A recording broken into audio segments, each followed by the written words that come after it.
Welcome back to Animal Crossing New Horizons. I'm dear darling. I should see what's going on our lovely island of Fawnhollow today, where we'll be relaxing as per usual late night episode.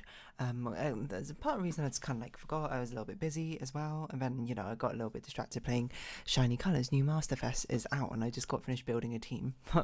It's going to make no sense to anyone, but my word, I just made the strongest Nichika, and okay, not actually imaginable, but actually one of the strongest. How should I put this? I did a run and it was one of the strongest runs I've ever had, I think, in the game, and it was not for my main team. Anyway, good evening, everyone. Right now in Fawnhallow, it's 11:28 p.m. on Thursday, February 8th, 2024. So it was a very weird way to start the episode. What should we talk about today? I don't know, to be perfectly honest. You know what we could talk about? And I've heard about there's a brand a chain, in the UK of a coffee shop called Costa, which I don't actually know if I've ever had a drink from. I mean, I've been on a spiel before about how I've been in very few coffee shops, which is a bit, and I often say it's a shame because I actually like the vibe of cafes and things like that. I just don't drink coffees, and I don't really see the need to go to a coffee shop to get tea, seeing as tea is something which is quite easily and readily made in your own house. And still, I mean, I probably can't tell the difference between a high quality cafe tea versus a tea brewed at home. And even if I could, I wonder if it'd be worth the cost difference. And even still, I wonder if cafes even the best place to get tea. I guess a tea house would be, but I don't even know where you can find a tea house, to be perfectly honest. But so there's a coffee shop called Costa, and as far as cafes go, I think I've been in it once. I've been to Starbucks certainly more than I've been to Costa. I remember one time actually I went to Starbucks and I was like, I don't really know how you're meant to order the size and that sort of thing, so I'm just gonna sort of vibe with it because no joke, but the advertising actually worked. It was a hot summer day. I can't remember what I was doing. I think I was doing some shopping or something, and then I was just like, hot summer day, let's get a drink. They're advertising some watermelon drink or strawberry drink, and I was like, all right, let's go in. So I just walked in. I'll have that. She was like, what size? And I don't even remember what I said. I was like, I don't know, medium. Is that a thing? An absolute scrub instead of saying venti or grande or whatever. I don't know if that even applies to things which aren't coffee, to be perfectly honest. I mean, I feel like I very much carried a vibe of being I don't go to Starbucks, but, I just wanted this drink. Anyway, so, where am I going with this? You might be like, what are you talking about? Well, I've heard, and Little Birdie once told me, not Little Birdie, people told me, today, that there exists apparently a thing Acosta's doing right now called, a hot milkshake? Yeah, a hot milkshake or something. Which I don't actually know veracity about. I'm choosing not to look it up yet for the comedic effect if it doesn't actually exist, and I got really I got very hard trolled by some people today. But yeah, apparently there's a thing called a hot milkshake, which is a very interesting concept, I would say. It's I don't even know how to imagine it. But it's, I mean, a milkshake is blended ice cream, which I actually didn't know about until very recently. And I never actually thought about it, but a milkshake is just blended ice cream. For some reason, there were two distinct things in my head. A ice cream is ice cream, and a milkshake is you make a smoothie, but you add milk instead of fruit juice or something. That's how it was in my head. I never put two and two together that a milkshake is actually just blended ice cream. Which is interesting because I really like milkshakes, but I don't really care that much about ice creams, and I think it's probably because of a liqueous form. I was going to say aqueous form, but I guess it's not really aqueous. The liquid sort of form that milkshakes tend to find themselves in. So honestly, I don't know, but it's interesting to hear about it. So apparently we have a hot milkshake, which is interesting because, I mean, by nature of milkshake being ice cream, you can't really have hot cream unless you have, what's that game called? I don't remember, but there's a game and there's some advert, some parody. It's a jokesy parody sort of esque game, and then it's you get all these retro wave advertisements in it, and it goes something. Is it something granny hot butter ice cream? Is that how it goes? I can't remember. Hold on, I'm gonna Google this just to make sure I'm not insane. Granny hot butter ice cream. Granny creams hot butter ice cream. You take some hot butter and you put it in ice cream. Something like that. What game is this from? Hypnospace Outlaw, that's it. I've not even played that game. I've not even seen someone play it. I've just seen a highlight of someone playing it in Northern Light, obviously. I've seen a highlight of someone play it, and that's why I know about it. Oh yeah, I forgot we were gonna break our axe today. Oh, yeah, we're meant to make flimsy axes. Okay, let's go.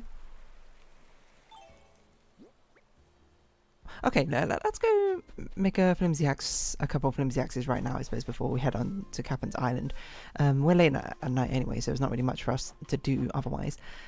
But yeah, the concept of hot ice cream is a really interesting concept in the first place. But here's where I have a confessional. That when I was younger, I used to, when I used to eat ice cream, I'd be like, ice cream's fine. But what I used to do was I used to put it like on top of a radiator to let it like melt into a soupy thing. Before I actually ate it. And I don't really know why. I don't have a particularly, I don't have a justification in my head whatsoever about it. It just, like, I preferred... Okay, tree branch and stone. We should just keep a load of tree branches and stone, I think, in our inventory. I don't know if we have many tree branches and stone, but... Oh, we certainly have a lot of stone. Okay, so we need to, like, harvest tree branches. We're actually running out of stone, which is the craziest part. Yeah, what was I saying? Honestly, I can't remember. Oh, yeah, I used to let ice cream, like, melt before I ate it. Not all the time, to be perfectly honest. If I was, like, eating and we had places to be, of course I would just eat the ice cream. But if it was just, like, at home and we, like, scooped out some, not Ben & Jerry's, we never really had Ben & Jerry's, like Haagen-Dazs or something, into a bowl, into these plastic bowls, which maybe is probably not the safest thing to necessarily put on top of a radiator. Not that I think there's really too much wrong with it. It's just sort of, like, just in case. But yeah, I like used to really like letting it melt, I suppose. And then, I suppose, drinking it. I guess that's kind of me having a milkshake. I did see that book there, but I don't think we're going to have time to actually return it.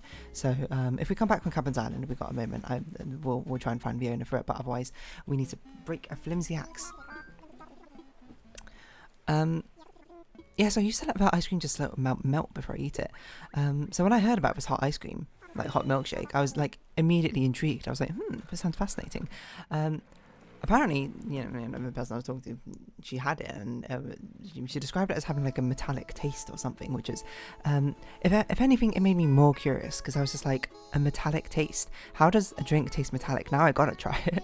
I mean, that makes it sound like it tastes of blood or something, because like, I can't think of like a liquid which tastes of metal, apart from being like molten metal, but you can't really eat molten metal.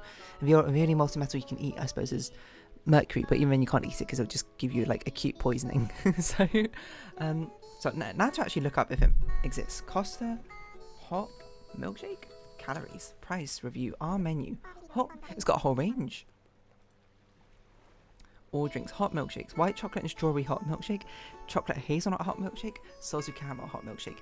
Okay, immediately I feel like salted caramel makes the most sense. I mean, caramel is something which I don't know, I guess it's made hot, which is what I'm thinking about. But I guess chocolate's kind of like, you can eat hot chocolate as well. It's not like that's not a thing. I don't really know if hot strawberries is a thing. I guess like a strawberry jam, you think heat it up at some point, a strawberry sauce, but it's not like you eat the sauce hot. Is a strawberry pie a thing? I don't think I've ever seen a strawberry pie, to be perfectly honest. But yeah, salted caramel milkshake, hot milkshake. Immediately in my mind, I'm like, that sounds like it makes sense to me. Do we need any like fruits on our missions? Chop wood, craft things. Okay, chop wood, craft things. Honestly, I would try it. Is what I'd say. Like, I don't even know where the nearest Costa is to me, to be perfectly honest. No, next time I pass by a Costa, but if I pass by a Costa, there's one actually very near my friend, which I think he goes to reasonably often. But I guess I'm gonna try a hot milkshake. I mean, maybe he's already had it. He's very much the adventurous type. I can absolutely see him. Actually, you know what he probably would do? If he saw it in Costa, he'd probably tell me. Because he'd be like, oh, dear darling likes milkshakes. And it's true, I do like milkshakes. You might be like, what's your... It's so strange, because I don't really have a sweet tooth. I just like milkshakes. I don't have a justification. I just do for some reason. I don't really think I particularly need a justification, but I also don't know if I can break an axe just by continuously swinging into the same tree over and over again, but we'll try it. Yeah, honestly, it doesn't sound that bad to me. Like, it sounds a bit strange, I would certainly say. I wouldn't... yeah, okay, there we go. It actually breaks quite quickly. Can we... Hold on. Let's shake this, try and get some sticks. before anything, because we need a healthy supply of sticks if we're going to be making a load of axes and then breaking them. If you don't know, I talked about this yesterday. I was like, we should actually try and get the golden axe at some point. The only way to do that is to break a load of axes, which I don't know why they've done that. They've made it so much harder to do than the others, because it's not like you use the axe that often to collect things. Or maybe other people do. I guess I kind of stopped doing the crafting business like partway through. But yeah, let's craft a couple of. Actually, we could just grab these sticks off the ground. We should be doing that more often. So yeah, I don't know what else to say except for I'm intrigued by the concept of a hot milkshake. How many calories are in this? This must be absurd. I'm gonna guess like 400 or something. No, it must be way more.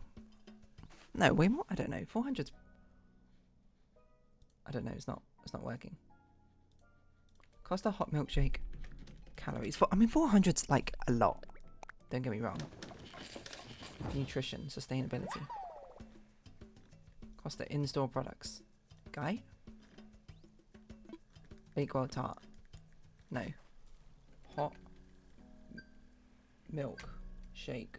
Oh, here we go. Chocolate hazelnut hot milkshake. 458 for the smallest one and 591 for the most. Made with ultimate drink. Well, you can actually have a load of different types of milk in it. Okay, so the lowest calorie one is what? 341. What's that? Salted caramel with skimmed milk. Or with coconut drink. Interesting. I feel like if I had it, I'd probably get the salted caramel one. I don't know if I go skim milk. Maybe I go semi-skim milk. Even I don't drink just skim milk. Actually, I drink lactose-free milk. Because I don't know for sure if I'm lactose intolerant. But like, I did like a DNA test and it said I was. And I was like, I don't feel lactose intolerant, but just in case. Because I still eat cheese. I suppose it can't hurt to not eat as much, consume as much lactose as I do, but... There you go. That is like a lot of kilojoules. Like what you... If your average adult needs 2,000 to 3,000 depending on like your size and who you are as a person, that's like a meal. If that straight up is just... There's just no two ways about it. That's straight up a meal. These hot milkshake. That's pretty crazy. I'm not gonna lie. That's a lot. Oh, I was looking at kilojoules, not kilo. I was meant to be looking at kilocalories, right? Wait, hold on. Why are there two? Nutrition per portion. Oh no, okay, so it's still the same, basically. It's still just under 500 kilocalories. 300 to up to, what's the highest one? 4. Oh yeah, the highest one is 500. But ultimate drink, I don't even know what that means. What does the ultimate drink mean? It is crazy though. Like,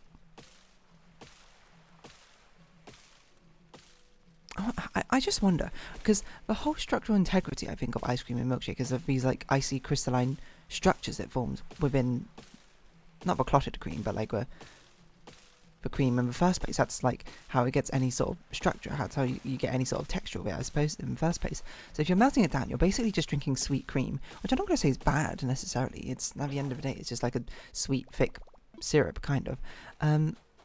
So I can't imagine it being like terrible, but it does seem a bit counterintuitive to, I suppose, the entire purpose. But, you know, expanding on that once again, it's not like hot milk drinks aren't a thing and not the basis for many sort of things like hot chocolate, I suppose, in general. So I guess maybe the way to think of it is instead of making it be a milkshake that you put in a microwave, you know, get that visual out of your head. If anything, start with a hot chocolate and then, I don't know, put ice cream in it to make it creamier. Now, when I describe it that way, in my head, I'm like, that for some reason feels more reasonable. I'm not going to say because, even though it's a completely different thing, I don't really think it's a completely different thing. It's probably quite similar, but it's just interesting, methinks. And it makes me curious to try it. Like, I wonder how much it costs. That therein lies the interesting question.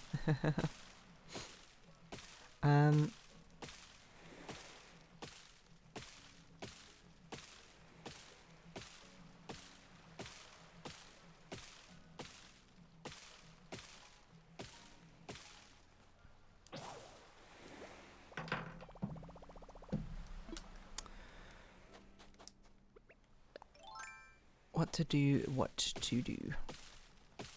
Wait, hold on, that's not the axe. That's my normal axe. What was I going to say?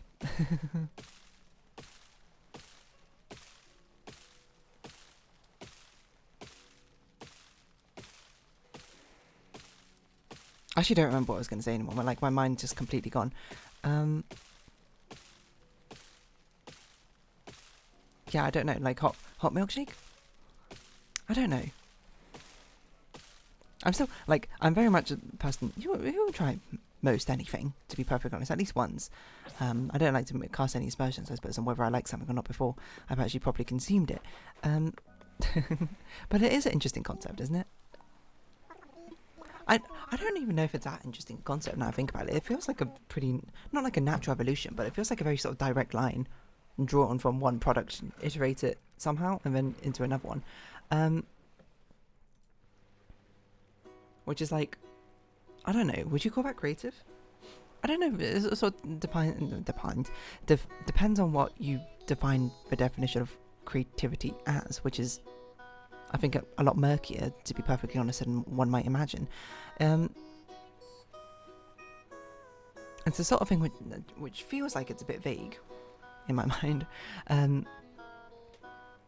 with how it goes. I'm not really sure. Because on one hand, you could say it's quite a creative product, because I suppose it's a total subversion, I suppose, of the actual base product it's like made from, it's iterated from. But on the other hand, a total 100% like 180 degrees inversion, or I suppose pi inversion if you want to use radians. Is that creative to do a total subversion? You know, part of me sort of like the expected angles. What the expected angles, like 0, 90, like on 180 or something? Wouldn't more creativity be landed somewhere in like the 61 degree range or something? Like some offshoot angle like that, rather than a full inversion of it.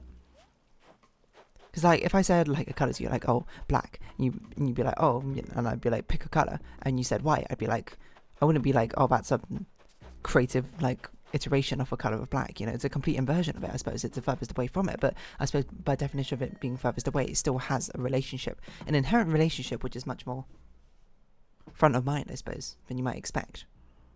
Well, maybe you would expect it, to be perfectly honest. And I think most people have a sort of a intuitive understanding of opposites and antonyms in the first place, right? Anyway, so this is getting like a weird linguistically like creative and philosophical leap from what was essentially just me talking about hot milkshakes. Anyway, I'm going to round this episode up here. So if you have been watching, thank you very much. It's been Animal Crossing New Horizons. I've been Dear Darling. Likes, comments, subscription, shares, greatly appreciated. Socials, Discord down below. Hope we see each other again, but for now, it's our farewell. So until next time, bye-bye for now.